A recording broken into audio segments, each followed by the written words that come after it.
पुणे जमीन गैरव्यवहारात महाराष्ट्राला हादरवणारी माहिती आता पुढे येते आहे। पार्थ पवारांच्या सहभागाचा पुरावा असल्याचा आरोप होतोय। पार्थ पवारांनी अप्पर जिल्हाधिकाऱ्यांना पत्र लिहिलं होतं। 1 जून 2021 ला लिहिलेले पत्र विजय कुंभार यांच्या हाती लागलंय। 4 वर्षांपासून पार्थ यांचा जमिनीसाठी पाठपुरावा सुरू असल्याचं यातून दिसतंय। पार्थ पवारांनी अप्पर जिल्हाधिकाऱ्यांना हे पत्र लिहिलं होतं। वतनदारांच्या वारसांच्या नावे जमीन करण्याची मागणी या पत्रातून करण्यात आली। पार्थ पवारांचा जमिनीवर त्यामुळे 4 वर्षांपासून डोळा होता का हा प्रश्न यामुळे उपस्थित होतोय। कुंभार यांच्याकडे पार्थ यांच्या जमीन प्रकरणात सहभागाचा पुरावा आहे। पुणे जमीन गैरव्यवहार प्रकरणात महाराष्ट्राला हादरवणारी माहिती समोर आली आहे।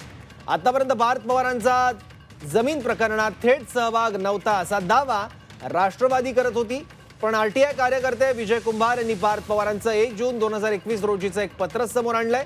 हे पत्र पार्थ पवारांनी लिहिलं असून या पत्रात कोरेगाव पार्कमधील महार वतनाची जमीन मूळ वारसदारांच्या नावे करावी अशी मागणी अप्पर जिल्हाधिकाऱ्यांकडे करण्यात आली।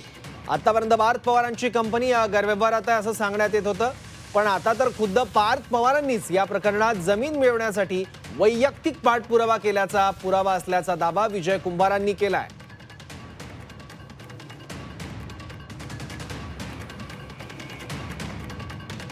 आणि या संदर्भात कुंभार यांच्यासोबत संवाद साधत त्यांच्याकडून आणखी माहिती जाणून घेतली आपल्या प्रतिनिधींनी। पाहूयात।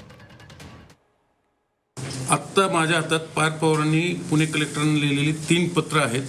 नेमका या पत्रांचा अर्थ काय? या अर्थ स्पष्ट आहे की या मोडवा जमीन व्यवहारामध्ये फक्त शीतल तेजवानीच नाही तर पार्थ पवार यांचे इंटरेस्ट होते किंवा व्हेस्टेड इंटरेस्ट होते ते या पत्रावरनं स्पष्ट झालेलं आहे। नेमकं काय लिहिलं या पत्रात यासंबंधी आपण आरटीआय कार्यकर्ते विजय कुंभार यांच्याकडनं जाणून घेऊ। मला सांगा 3 पत्रांचा अर्थ काय काय होतं जरा सांग। 10/11/2020 ला शीतल तेजवानीने पत्र दिलं, म्हणजे त्याच्या आधी 15 वर्ष ते शीतल तेजवानी ही जागा विकायचा वगैरे प्रयत्न करत होते, परंतु ते काही झालं नाही।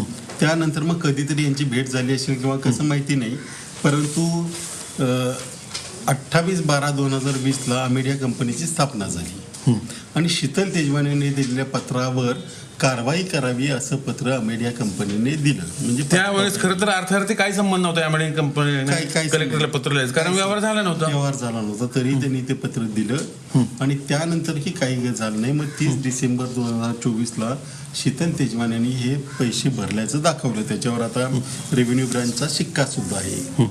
तर मग असं दाखवल्यानंतर ह्या ज्या बातम्या आल्या की काहीतरी याच्यामध्ये मोठं चुकीचं झालंय म्हणून, त्यानंतर 6/11 म्हणजे बातम्यावाला उघडकीस 5 नोव्हेंबरला हो मला माहिती पण ते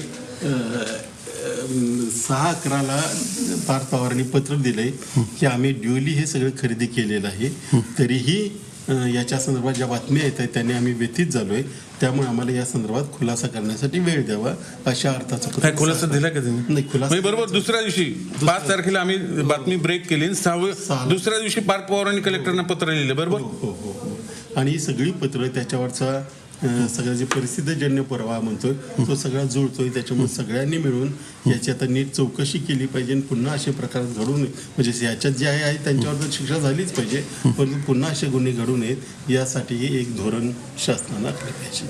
म्हणजे बघा विजय कुमारांनी अगदी क्रोनॉलॉजी सांगितलेली कुठल्या तारखेला काय काय झालं, त्यामुळं आता एवढं क्रिस्टल क्लिअर पुरावा हाती असताना तरी शासन पार्थ पवारांना का पाठीशी घालतंय हा जिज्ञासेचा खडा सवाल आहे प्रशासनाला।